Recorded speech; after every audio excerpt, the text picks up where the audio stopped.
مانشستر سيتي قضى على كل آمال المنافسة في هذا السيزون الإنجليزي، واعتقد أن الوصيف قد يكون هو البطل في ظل الفوارق مانشستروية لهذا الأسبوع.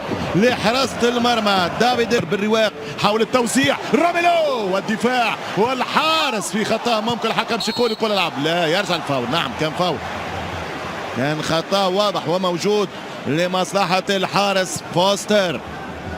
طبعا قلت فريق ويست بروميتش البيون تمشي الركنية على القائم الثاني، حاول حجازي الدفاع والكرة براوت، ولا تخرج رمية جانية ضربة مرمى 500 كان حقه سار أو ليس سار. والهدف الأول روميلو لوكاكو.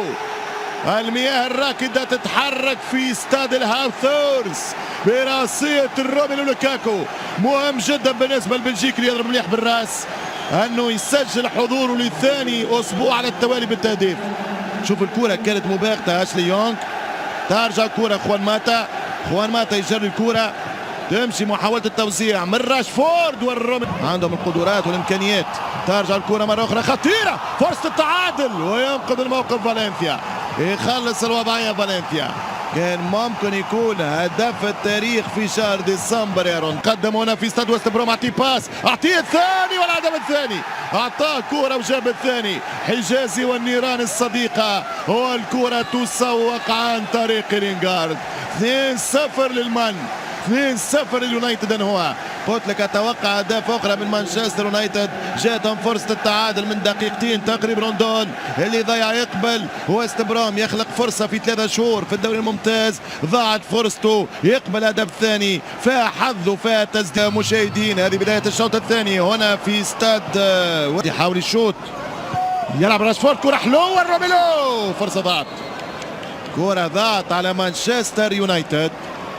كانت كرة ممتازة التمريرة متاع راشفورد كي برشا، شوف استنى ولكن ترجع الكرة بالضغط. حجازي فما فاول على حجازي، طلع عليه اللاعب راشفورد. حكم مرة أخرى يقول العب، والكرة استمرار في لعبه وصراع بين حجازي وماركوس راشفورد. تتوتر وتسخن الأجواء الباردة في ليج ومن قبلها لكأس الكؤوس الأوروبية في مشاركة تاريخية عام 69، حضوره الوحيد في المسابقة هو باستثناء كأس الأبطال، شارك في كل الدورات الأوروبية. انذار على ماركوس راشفورد.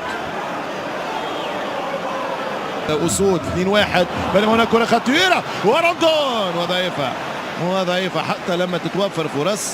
يعني شايت كرة المدرب بارديو بالراس خطيرة، والهدف الأول. نعم، واخيرا تحلت العقده للويست بروم، واخيرا تفكت العقده لويست بروم. فريق البروم البيون بروميتش يسجل اهدافه.